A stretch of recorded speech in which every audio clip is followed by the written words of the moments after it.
my dear sisters, brothers, sons, daughters, I will be basically answering, Fahad, there are, there's a seat here. I will be answering, call it seminar, call it workshop, call it whatever, okay? I will be answering 3 questions. The first question is, why do we have to do Umrah? The second question is, how do we do Umrah? And the third question is, what are we going to achieve by doing Umrah? So it is the answer to the why, the how, and the what. This is how we are going to do it. Why do we have to do Umrah? The answer in one word, which I will expand shortly. One word. Why do we have to do it? Change. Our lives, Allah subhanahu wa ta'ala gave us that gift, and He said, I want one thing from you. To be always willing and ready and prepared to change for the better. Allah subhanahu wa ta'ala in 2 surahs of the Quran commanded us to affect change in order for circumstances around us to get better. إِنَّ اللَّهَ لَا يُغَيِّرُ مَا بِقَوْمٍ حَتَّى يُغَيِّرُوا مَا بِأَنفُسِهِمْ. Allah, pay attention, is not going to change things around you to the better until and unless you change that which is inside you. If you will do that, collectively, eventually things will get so much better. Just as an aside, let's ask ourselves, why are things so bad in Palestine, in Iraq, in Syria, in Libya, in Kashmir, in Myanmar, in Philippines, and perhaps we have slowed down so much on our willingness to change, to be willing to change.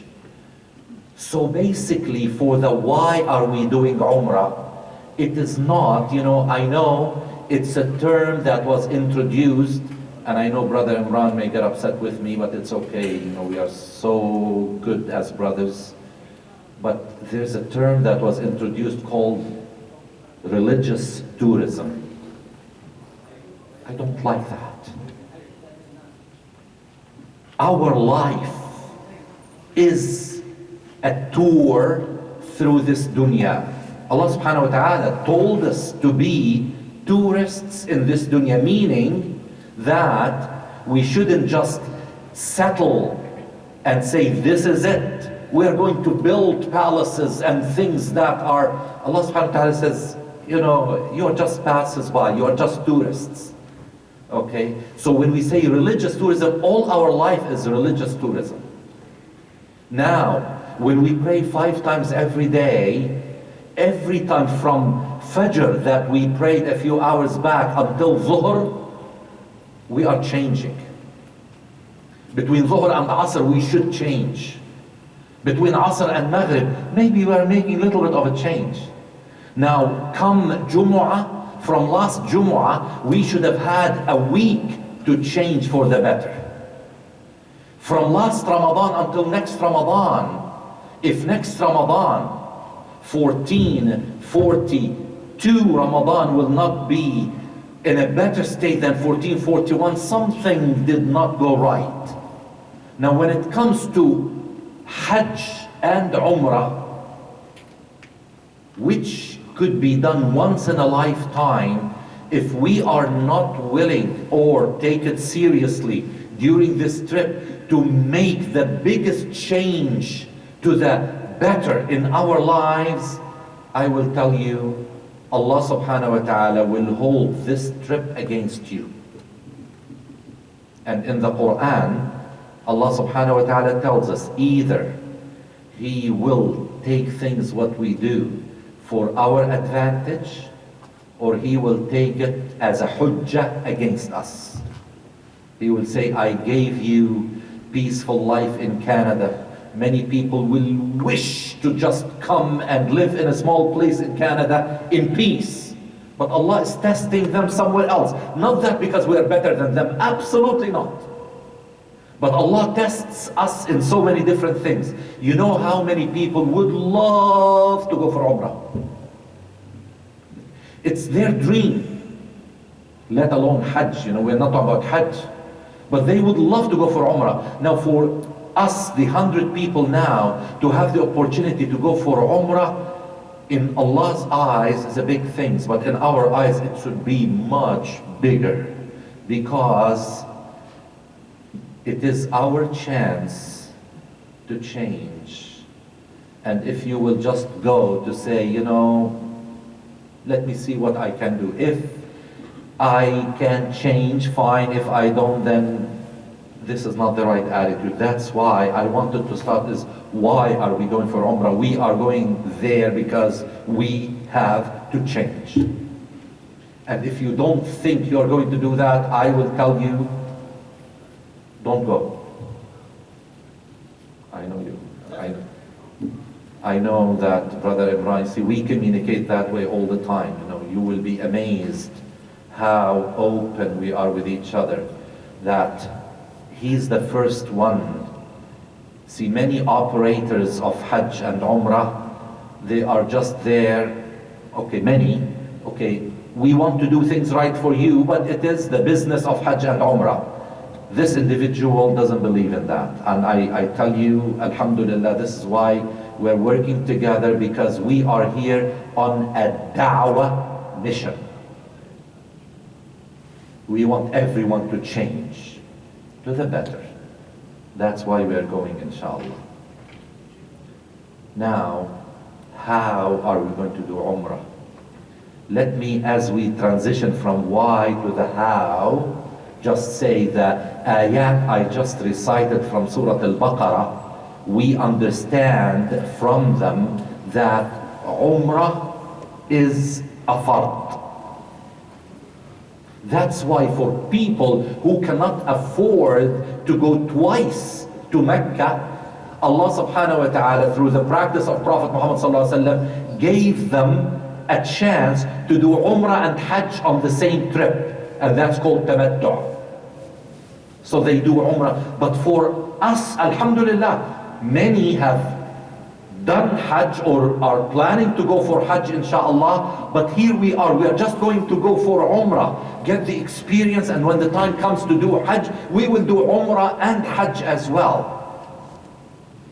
Please don't confuse us. What do you mean? What's the difference between Umrah and Hajj? And you know, Allah subhanahu wa ta'ala says, وَأَتِمُّ الْحَجَّ وَالْعُمْرَةَ لِلَّهِ. I'll tell you, you know the difference, just to make it easy for you. You know, how many rak'at are there for Zuhr prayer? You answer me. How many? Don't look at your dad. Or don't look at him. Okay? No. Just telling him 4. Okay. So there are how many rak'at? Well, somebody say 3? Okay, come here. Come here. Come. Yes, you come. No, not you, but no, it's okay. Yeah, come. Don't be scared. Come. MashaAllah. Come on. See, I asked him when I came, I said, are you going for this trip alone, or is your wife going with you? He said, no, I'm alone. Okay, come here. Come. How many rak'at are there? You just said 4. 4. Where did the 10 come from? For Zuhr. Would you like to call a friend? You don't? Would you like to ask the audience? You don't want to? Okay. Are you excited to go on this trip? Me too. Okay. So now you can go and sit and listen to the answer. Who would like to volunteer and answer? I have a reason why asking. How many rak'at are there? Yes. 4. 12 you said. But somebody says 4. Okay, so he's giving the answer that I was going to ask later. So there are 4 fard, and then there are 4 before sunnah, there are 4 after sunnah, and some people pray nafil. Okay, now is the sunnah salat different than fard salat? Do we do it differently? But we understand that there are practices that Allah said these are obligatory, you've got to do it. And there are things that Prophet Muhammad ﷺ used to do extra. Okay, so now for fasting in the month of Ramadan, we fast for the entire month. But there are people who fast on Monday and Thursday. They fast on the 13th, 14th, and 15th of every lunar month. We fast on the day of Ashura and Tasu'a, and we fast on the day of Arafah. So we don't only fast in Ramadan, even though Ramadan is the fard. Now Hajj is on the 9th and 10th of Dhul Hijjah. Can we do Hajj in Rabi' al-Awwal? The answer is no. Can we do Salat al-Zuhr now? No. Can we do Nafil Salat now?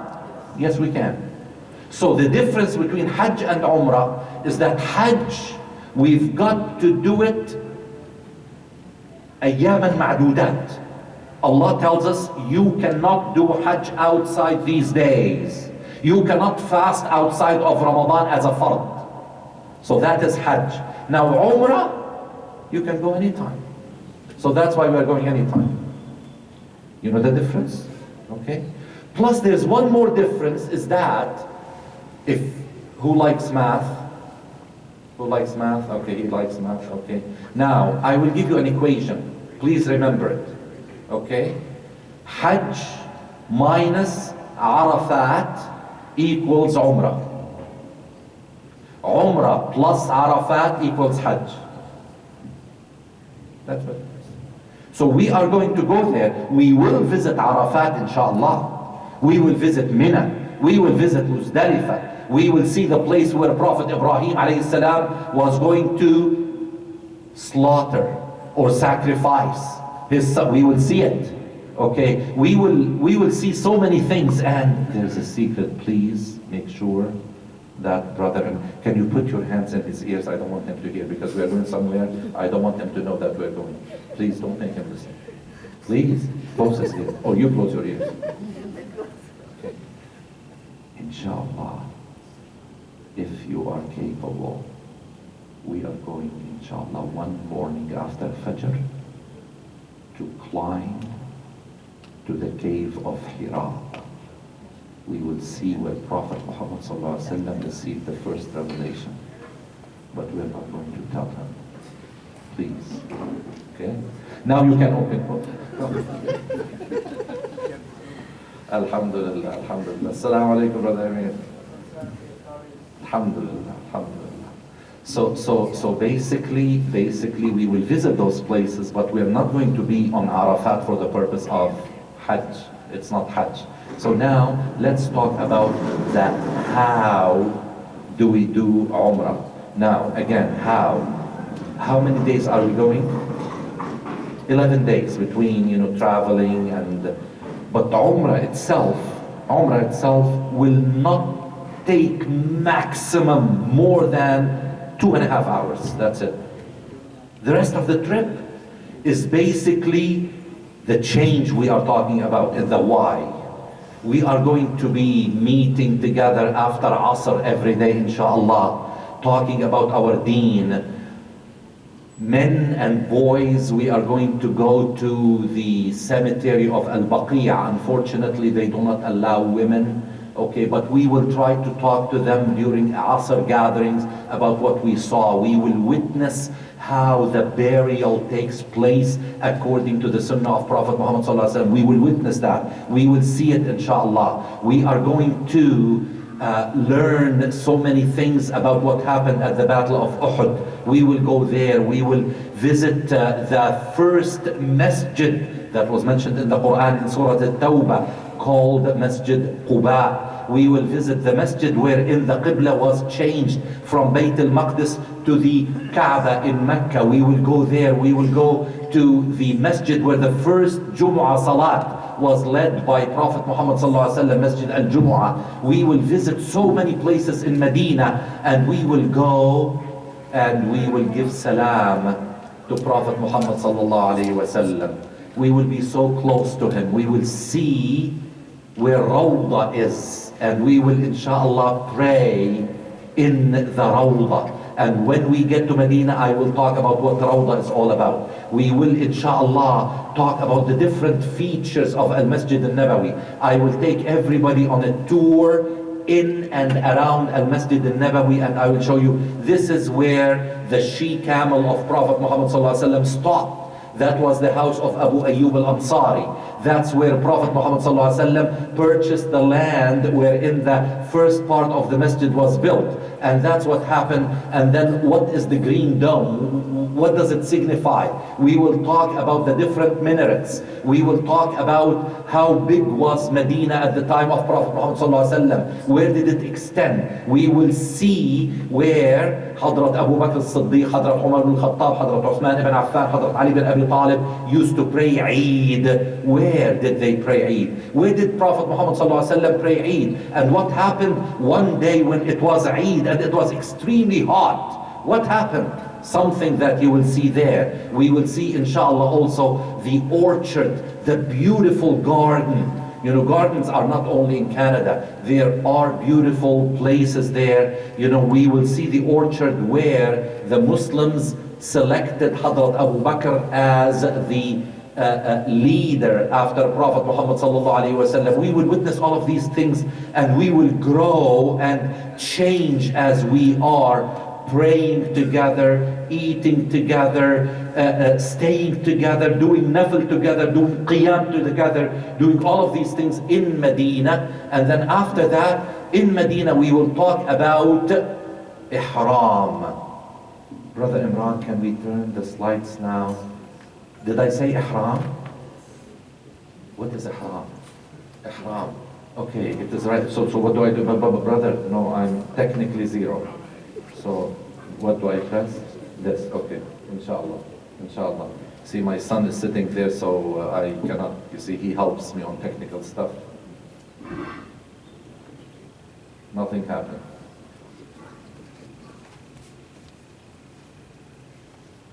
Okay, so I said ihram. Now, oh, this, okay. Now, you know, before we pray, do we go to pray and immediately face the Qibla? And just say, did I miss something? Yeah. Yes, what did I miss? I missed something called Takbirat al-Ihram. And I just said ihram.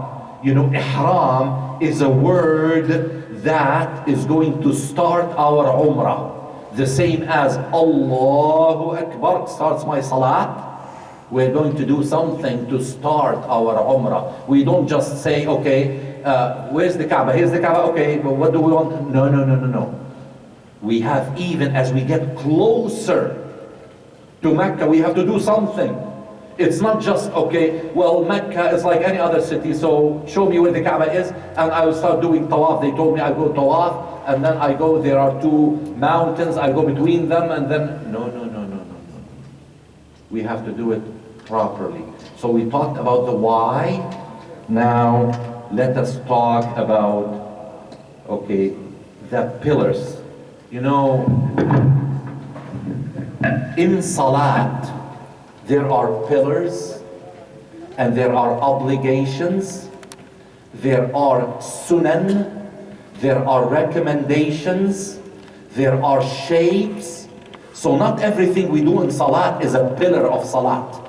Takbirat al-Ihram, Allahu Akbar, is a pillar. You cannot have your Salat accepted if you don't say Allahu Akbar. However, if I forget to sit after the second rak'ah before I stand to the third, if I forget to sit down and read At-Tahiyyatu Lillahi was-Salawatu. I forgot.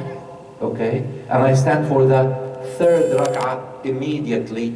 Now, it's okay. Continue your salat. Don't stop. Because you did not miss a pillar. Sitting after the second, before the third, is not a pillar. It is an obligation. It is something I've got to do. But if I miss it, there's something I can do to fix that. What can I do, brother? Two sujood at the end called sahw, I fix everything. Because what I missed is not a pillar. So in Umrah, we really need to understand that there are 4 things. If I miss any one of them, my Umrah is not good. I have to repeat. But if I miss that one thing, there's only one obligatory action of Umrah. So let us go over it, making intention, which is ihram.